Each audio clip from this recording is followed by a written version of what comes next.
Hello दोस्तों, नमस्कार। एक बार पुनः स्वागत है आप लोगों का अपने यूट्यूब चैनल अभियान बायोलॉजी क्लासेज में।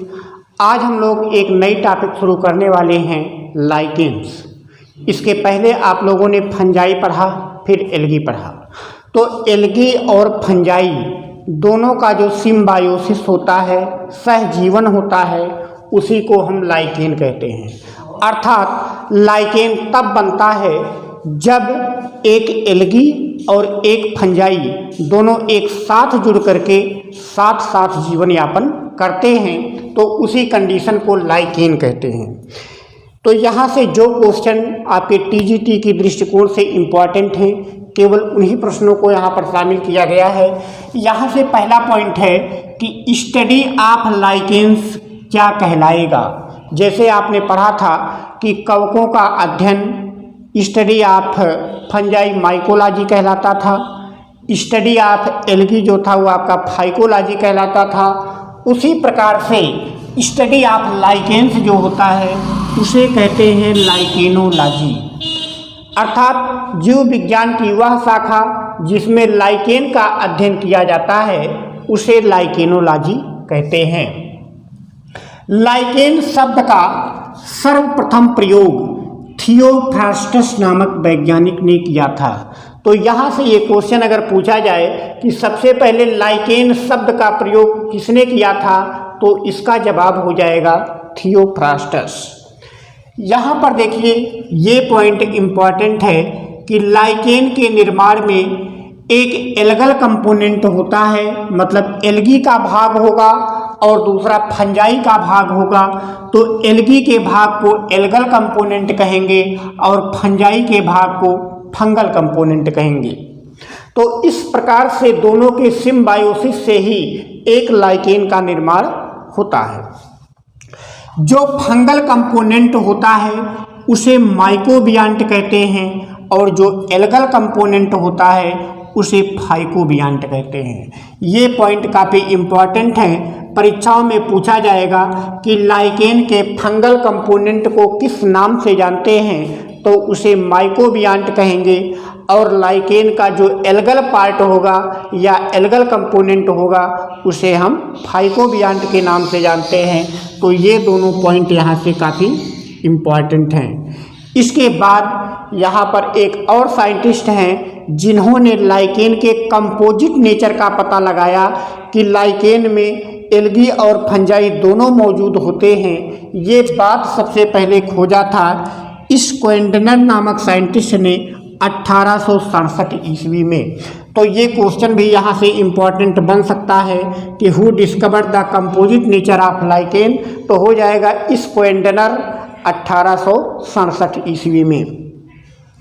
अब यहाँ से देखिए, ये मोस्ट इम्पॉर्टेंट क्वेश्चन है, कई बार टीजीटी के एग्जाम में बना है कि जो लाइकेन में फंजाई वाला पार्ट होता है, कवक वाला पार्ट होता है, वो कवक साधारणतः किस क्लास के होते हैं। क्योंकि इसके पहले आपने कवकों का वर्गीकरण पढ़ा था, तो वहाँ पर एस्कोमाइसिटीज, फिर फाइकोमाइसिटीज, बेसिडियोमाइसिटीज, ड्यूटेरोमाइसिटीज, ये तमाम क्लासों में फंजाई को बांटा गया था।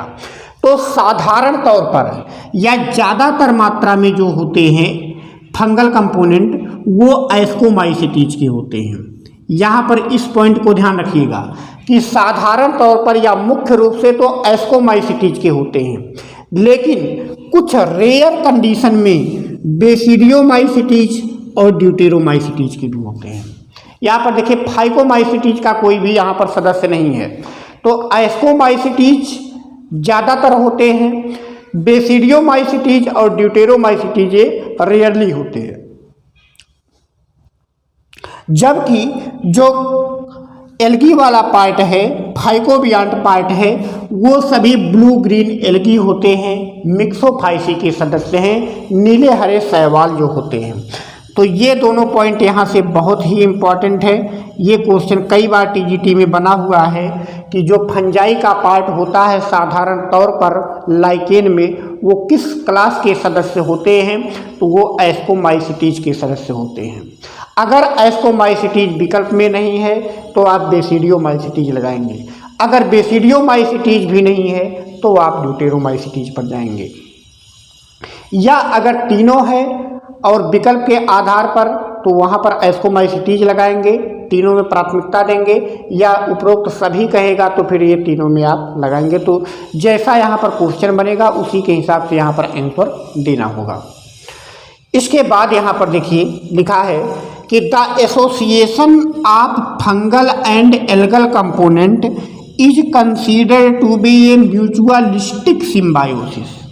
इसका मतलब है कि यहाँ पर कोई एक ज़्यादा लाभ प्राप्त करता है, इसी को कहते हैं म्यूचुअलिस्टिक सिम्बायोसिस। इस प्रकार से यहाँ पर जो इनका रिलेशनशिप होगा उसे हम हेलोटिज्म के नाम से जानते हैं। मतलब कि फंजाई और एल्गी का जो रिलेशनशिप होगा, इस रिलेशनशिप को हम हेलोटिज्म के नाम से जानते हैं। हेलोटिज्म क्या होता है? Master slave relationship. मास्टर मतलब होता है कि मालिक और नौकर का संबंध है। यहाँ पर मालिक का कंपेयर फंजाई से किया गया है और जो एल्गी को यहाँ पर स्लेव या नौकर माना गया है। तो वही यहाँ पे लिखा है where the algal part is loser. जहाँ पर जो एल्गल पार्ट है उसको कम वैल्यू दिया जाता है। ज़्यादातर वैल्यू या ज़्यादातर जो यहाँ पर आप प्रभाविता कह लीजिए वो यहाँ पर फंजाई की होती है, फंगल कंपोनेंट की होती है। तो इस प्रकार से इस मास्टर स्लेव रिलेशनशिप में यहाँ पर फंजाई एक मालिक की भूमिका में होता है और एल्गी का जो पार्ट है वो एक नौकर की भूमिका में होता है। तो इसी कंडीशन को मास्टर स्लेव रिलेशनशिप कहते हैं। अब यहाँ से देखिए एक और इम्पॉर्टेंट पॉइंट है कि जो एल्गी ब्लू ग्रीन एल्गी के होते हैं उनमें साधारण तौर पर एक एल्गी मुख्य रूप से होता है जिसे ट्रीबॉक्सिया के नाम से जानते हैं। कि ज़्यादातर लाइकेन में जो एल्गी पाया जाता है वो ट्रीबॉक्सिया होता है। लिखा है कि Trebouxia is the common algal component of lichen. तो लाइकेन का जो कॉमन एल्गल कंपोनेंट होता है वो ट्रीबॉक्सिया होता है। तो ये मोस्ट इम्पॉर्टेंट है, इसको भी यहाँ पर नोट करिएगा। एक चीज और पूछा जाता है कि जो बैरन रॉक्स होते हैं, निर्जन चट्टानें होती हैं या निर्जन पर्वत होते हैं, तो वहां पर सबसे पहले जो ग्रो करने वाले प्राणी होते हैं या प्लांट कह लीजिए वो लाइकेन ही होते हैं। इसके बाद ये लाइकेन यहाँ पर कुछ एसिड का श्रावण करते हैं जिससे ये चट्टान ऊपर की परत टूट जाती है, थोड़ा सा यहाँ पर मिट्टी बन जाता है, फिर यहाँ पर एल्गी, ब्रायोफाइट, टेडोफाइट और क्रमशः इस प्रकार से वहाँ पर सक्सेसिव यहाँ पर डेवलपमेंट होता रहता है। तो इस प्रकार से यहाँ पर पूछा जाता है कि lichens are the pioneer coloniser, मतलब कि प्राथमिक कॉलोनी बनाने वाले जो होते हैं बैरन रॉक्स पर या चट्टानों पर वो लाइकेन ही होते हैं। अर्थात किसी चट्टान पर सबसे पहले जो प्लांट ग्रुप उगता है वो लाइकेन ही होता है। अब ये लाइकेन अलग अलग जगहों पर पाए जा सकते हैं, उस आधार पर इन्हें अलग अलग तरीके से बांटा गया है। अगर ये रॉक्स पर पाए जाते हैं, चट्टानों पर पाए जाते हैं, तो ऐसे लाइकेन को सैक्सीकोलस कहते हैं। तो यहाँ से क्वेश्चन बनेगा कि चट्टान पर पाए जाने वाले लाइकेन्स किस नाम से जाने जाते हैं, तो उन्हें सैक्सीकोलस कहते हैं। और इसका एग्जाम्पल है डर्मेटोकार्पान। डर्मेटोकार्पान मुख्य रूप से चट्टान पर पाया जाने वाला एक लाइकेन है। फिर अगला क्वेश्चन बनेगा कि जो लाइकेन बार्क पर पाए जाते हैं या छाल पर पाए जाते हैं पौधों के, उन्हें किस नाम से जाना जाता है, तो उन्हें कार्टिकोलस के नाम से जानते हैं। और इसका एग्जाम्पल हो जाएगा असनिया, जो कि एक पेड़ों की छालों पर पाया जाने वाला लाइकेन है। और कुछ लाइकेन जो लकड़ियों पर पाए जाते हैं उन्हें हम लिग्नोकोलस के नाम से जानेंगे, और इसका एग्जाम्पल हो जाएगा साइफेलियम। और जो लाइकेन यहाँ पर मिट्टी में पाए जाएंगे उन्हें हम टेरिकोलस के नाम से जानेंगे, और इसका एग्जाम्पल हो जाएगा क्लेडोनिया। कुछ लाइकेन यहाँ पर मेराइन होते हैं, समुद्री भी होते हैं, जैसे यहाँ पर लिखा है कैलोप्लेसा मेराइना। कैलोप्लेसा मेराइना जो कि एक समुद्री लाइकेन है, और कुछ फ्रेश वाटर में भी पाए जाते हैं जिसमें हाइमेनेलिया लोकस्ट्रिस प्रमुख है। लैकस्ट्रिस लिखा है, हाइमेनेलिया लैकस्ट्रिस है, तो ये फ्रेश वाटर में पाया जाता है। तो यहाँ से क्वेश्चन बन सकता है कि कार्टिकोलस लाइकेन्स कहाँ पर पाए जाते हैं, दे देगा विकल्प में रॉक्स पर, पार्क पर, वुड पर, सॉइल पर। तो यहाँ पर इसको यहाँ पर ध्यान रखना है और फिर इसके एग्जाम्पल भी याद रखना है। इसके बाद देखिए यहाँ पर लिखा है कि on the basis of thallus organisation, मतलब इनके थैलस की संरचना के आधार पर लाइकेन को 3 भागों में बांटा गया है। पहला है क्रस्टोज लाइकेन। क्रस्टोज लाइकेन क्या है कि ये बहुत ही पतले और चपटे होते हैं जो कि किसी आधार पर एक क्रस्ट की तरह पाए जाते हैं। क्रस्ट का मतलब एक आप काई या छिलका टाइप का मान सकते हैं, किसी चट्टान पर ये पाए जाते हैं। तो सबसे सिंपल टाइप के लाइकेन जो होते हैं ये क्रस्टोज लाइकेन होते हैं, जिसका एग्जाम्पल यहाँ पर ज़्यादा इम्पॉर्टेंट है, ग्रेफिस, लेकानोरा और राइजोकार्पान।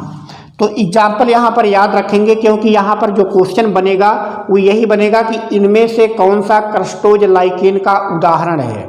तो फिर यहाँ पर 3-4 अपना विकल्प दिया जाएगा, तो ग्रेफिस, लेकानोरा और राइजोकार्पान का नाम यहाँ से आप याद रखेंगे। इसके बाद अगला है फोलियोज लाइकेन। फोलियोज लाइकेन में क्या है कि इनका जो स्ट्रक्चर है कुछ पत्ती नुमा बटा हुआ दिखाई देता है, तो इसीलिए इन्हें फोलियोज लाइकेन्स कहते हैं। और इसका 2 एग्जाम्पल बेहतरीन है, एक पार्मेलिया और दूसरा है पेल्टीजेरा। ये मोस्ट इम्पॉर्टेंट हैं, यहाँ से भी क्वेश्चन ये बनता है। तो यहाँ से जो तीनों लाइकेन हैं उनके एग्जाम्पल से याद रखना जरूरी है। क्रस्टोज में आपका हो जाएगा ग्रेफिस, लेकानोरा और राइजोकार्पान। फोलियोज लाइकेन में हो जाएगा पार्मेलिया और पेल्टीजेरा। इसके बाद हम लोग आते हैं फ्रूटिकोज लाइकेन। फ्रूटिकोज लाइकेन में क्या होता है कि यहाँ पर बेल ब्रांचिंग हो जाती है, विधिवत यहाँ पर शाखा नुमा संरचनाएं दिखाई पड़ने लगती हैं, और बुशी का मतलब होता है कि ये झाड़ी की समान संरचनाएं दिखाई देने लगती हैं लाइकेन्स, तो उसी को फ्रूटिकोज कहते हैं।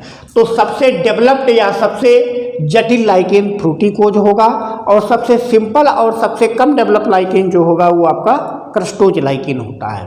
तो फ्रूटिकोज लाइकेन का एग्जाम्पल हो जाएगा असनिया और क्लेडोनिया, ये दोनों हमारे फ्रूटिकोज लाइकेन के एग्जाम्पल हैं। लाइकेन में जो मल्टीप्लिकेशन होता है या गुणन होता है वो या तो फ्रेगमेंटेशन से होगा जिसे हम खंडन कहते हैं, या इसमें 2 प्रकार के विशेष स्पोर बनते हैं, एक को कहते हैं हम आइसिडिया और एक को कहते हैं सोरिडिया। तो ये क्वेश्चन यहाँ से पूछा जाता है कि आइसिडिया किस प्लांट ग्रुप में बनता है, तो इसका जवाब हो जाएगा कि ये लाइकेन में बनते हैं या फिर सोरिडिया भी लाइकेन में बनते हैं।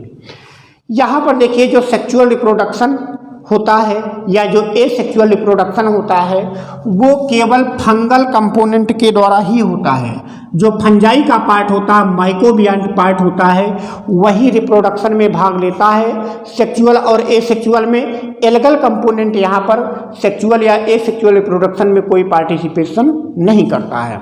तो ये पॉइंट भी यहाँ से इम्पॉर्टेंट है, पूछा जाएगा कि इनमें से सेक्सुअल रिप्रोडक्शन किसके द्वारा दिखाया जाता है, एल्गल कंपोनेंट या फंगल कंपोनेंट। तो यहाँ से आप समझ लीजिएगा कि ये फंगल कंपोनेंट होता है माइकोबियंट के द्वारा। इसके बाद देखिए कुछ लाइकेन के कॉमन नेम हैं जो एग्जाम के दृष्टिकोण से बहुत ही इम्पॉर्टेंट हैं। पहला है आइसलैंड मास किसे कहा जाता है, तो ये जेट्रेरेरिया आइसलैंडिका को, जेट्रेरिया आइसलैंडिका को, और दूसरा है रेंडियर मास।